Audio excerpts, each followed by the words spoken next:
I'm early, and it's okay. You're not late. I'm early. Need to mess with here. The lighting, I think. I don't know. Hi. Good morning. I'm Jane, and this is the PB&J Influence, and it is one question a day. Yeah, see that shadow right there? Like, that's bugging me, right? Not quite sure how to get around that. And it's raining here in Dallas. And nope, that does not make it one teeny iota any better.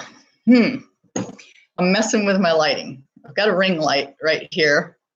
I don't know. Oh, there. So I'm gonna have to. What if we went like this? Look, you guys. Okay, let's see if this is better. That's somewhat better, right? Okay, so I'm wearing a hat because I'm having a bad hair day. I didn't have time. Hey, William, hi. I didn't have time to, take a shower this morning because I had to do all of my morning routine, which didn't include a shower. Which, now that I think about it, on the video that I made about what I do in my typical day, I never said anything about taking a shower, getting clean, doing my hair, all of that. That takes a lot of time. A lot of days, that just does not really happen except for the quick rinse off shower. But the hair is like a major production. So just throw a hat on and let's move on. Okay, this is one question a day from this 5-year journal right here. And it's going to help us drop into our heart space, think about things about ourselves that we normally don't want to address, really comfortable stuff or uncomfortable. You like my lights, William? Yeah. Okay. So today I've got my ring light going, and then out there I've got my one of my box lights, and it's because it's so dark outside that the natural light, which I love, is just not. It's not there. And so here I am coming to you live from Dallas, Texas, in the United States. It's 8:18, might be 8:19 now, Central Standard Time. That's Texas time. And guess what? This already. It's raining in Dallas, which is so cool. But my weather report on my phone says that it's 79 degrees, and it feels like 79 degrees, and it's 94% humidity, but there's a 49% chance of rain right now. And guess what? It's pouring down rain. It's pouring down rain. But there's only a 49% chance, not like, 98% chance or 100% chance, only a 49% chance that it's going to rain right now. I don't know who these geniuses are that are trying to talk about the weather, but I think all you have to do is go outside. You can answer the question. I don't watch the news. I don't watch TV. The only access I have to weather is here on my phone, and things. Anyway, that's my downer thought for the day. So would you guys like to just drop in now and find out what the question's going to be? Because I don't know what it is, and we never know what it is until I read it, and then I'm on the spot to answer it as authentically and transparently as I can or I am willing to do. All right, where are my glasses? Let's see. And what's the date today? August 4th. Okay, we're on the right page. Here we go. Ooh, that's a good one. What gets you through a tough day? What's a tough day? That's the first question. What constitutes a tough day for you? And how tough is tough? There's degrees of tough, right? There's mildly tough, like this just kind of sucks, I don't want to be here. And then there's wow, some major shit just went down and I think I'm going to fall apart. Tough. That's a tough day. Or Here's a tough one. Here's a good one. I like this day. I don't think I'll ever forget this day. Alkaline water, by the way, 8.0 pH. I'm still trying to heal my guts from the celery fiasco. I am not the person that should be drinking celery juice, that's for sure. Whew. Trashed my insides. Not good. Don't know what happened there. Okay, so here was a day. I remember, this is years ago. I was still married. And my husband had a good job. And we were living in this cush house in Southern California. And I was working. And my kids were all self-sufficient. I'm not self-sufficient, but you know, they weren't little kids. They're teenagers.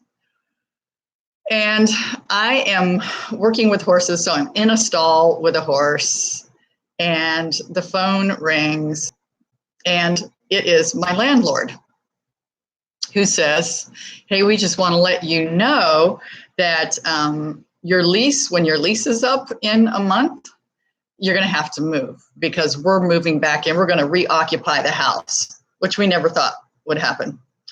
They had some other great house somewhere else. Why would they want to live in this house, right? I'm like, wow, okay, that's big news. 10 minutes later, my phone rings again. It's my husband. He says, "Honey, I just got laid off from a really nice paying job." So literally in 10 minutes time, lost my home and my husband lost his job. And I said, wow, that's a tough day. That was a tough day. And I had to keep on working right then. You know, I couldn't just go like running out of the barn and cry and not come back and finish all the clients who were waiting for me, right? Woo, so how do you handle that? What do you guys do? You drink beer? Do you drink, I mean, is like alcohol one of your go-tos? Smoking pot, is that one of your go-tos? Self-medicating in any way, eating food for comfort, right? In moments like that. What else are negative things that you can, well, I don't even know because I just don't really do those negative things. So I have a hard time thinking of them. But if you have a nice list of things that are low vibrational activities that are your standard go-to when you're having a tough day, drop it in and let me know. That would be interesting. I don't know, people do all kinds of wild things to alleviate their stress, right? And to get away from the reality of how their day is going. I have secret tools that get me through that. And I've been using these secret tools for, 5+ years now. Really makes a big difference because you've got the option of life happening to you or you take charge of life. And we all know that there's going to be good stuff and bad stuff, tough stuff, easy stuff. And it's never going to go away. Even if you ascended to the heights of, you know, nirvana and enlightenment and all of that stuff, bad crap happens, right? Hard stuff happens. Challenges come into our life. How are we going to handle them?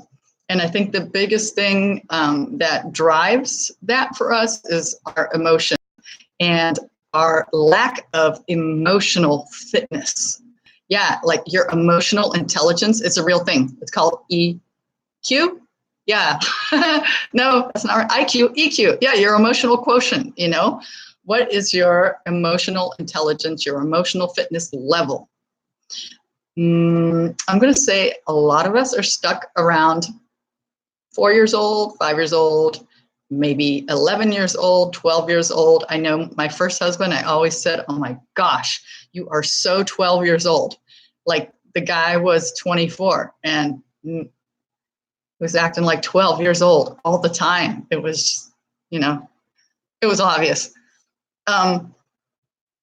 So there are ways to actually learn how to work with your emotions and come to understand your emotions so incredibly well that those emotions do not have the capacity to launch you on a roller coaster ride, a potential roller coaster ride that is horrific and that you can't get out of. You get all spun out, right? And then because you're getting all spun out and you can't handle this stuff, then you go and do something to handle your tough day that might not be optimum for you. Maybe some of you do something good, like go take a long bike ride or take a jog or go to the gym and work out all that stress and anxiety, which would be fantastic. I have a girlfriend who has her own little sauna, and it's an infrared sauna.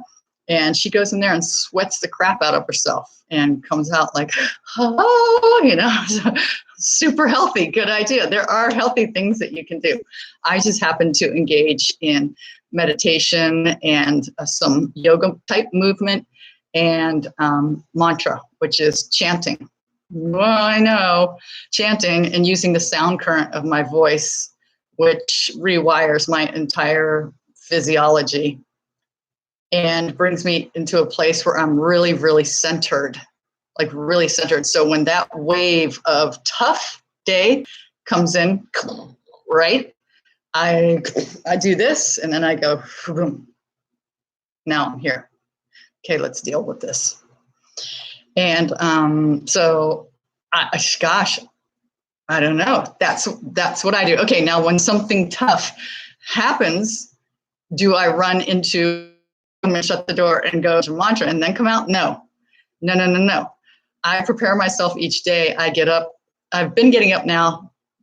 For a while there, I was getting up a little late, like almost at 7 o'clock late.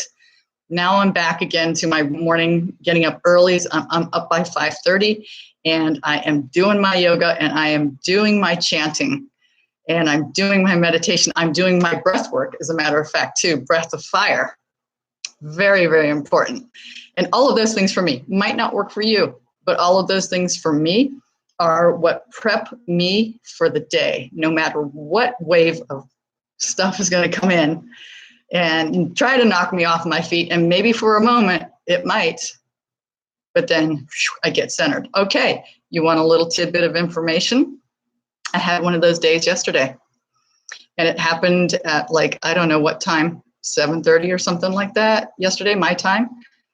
And one of my daughters called me. She said, Mom, I'm at the hospital. Okay, well, you never want to hear that, but she's calling me, so she must be okay. Okay, so what happened? Well, my grandson, her baby, 7 months old, was attacked by a pit bull. And he's in the hospital and he's going into surgery. That's some tough shit, right? What am I going to do? Well, first of all, I'm in Texas. She's in California. I can't just hop on a plane right now and go there. And even if I could, what am I going to do? I'm not a doctor. So now I'm left with all these emotions, right? But because I spend time every single day, although I cried and I'm very distraught and my guts started to hurt a little bit because of it, I was able to not lose it completely. And I didn't have to go do anything self-medicating to get through dealing with how I feel about my first grandchild being eaten by a dog. And also with the factor of that whole worry thing. I'm like, oh my God, how bad is it? What are the potential outcome? What's blah, blah, blah, all these things that you can go off and worry about, right? And to just first of all, I tapped into this situation emotionally, and I'm like, you know what? The baby's going to be okay. I knew that he was going to need help. Okay. And also, though, all those questions that I can't answer, I don't need to worry about until information comes. That does me no good to go off in my mind. What if? Just let it go. I just literally in my mind went into a meditative place where there's almost no thought. And I'm just waiting and holding space for this situation. What else can you do?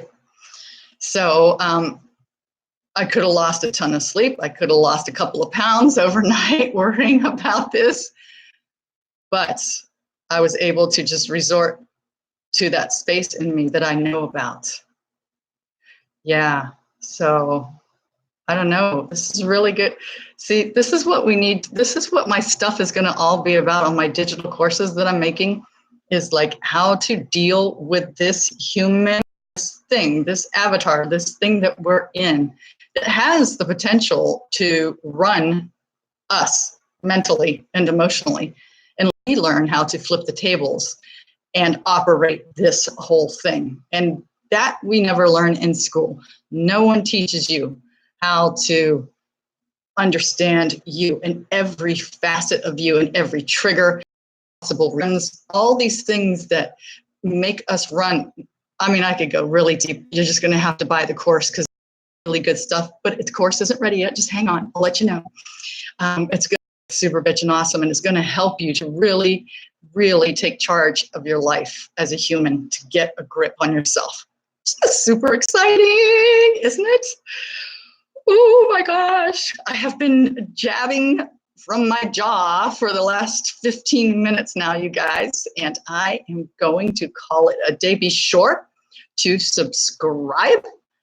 Trying to get subscribers by August 30th, come heck or high water. I don't know if it's going to work, honestly. I mean, I'm just trying this, I'm writing it down, trying to manifest it every day. I write it down and, just getting the word out to you guys. And I will be coming out with another video here by Tuesday night. So be looking for that too. It won't be a live thing. It'll be an actual informational video where I'm going to be talking about the 4 pillars of internet marketing. Yes, because now I'm really starting to get a good mental grip on this thing that I do, right? Finally, starting to understand. All right, you guys, bye for now.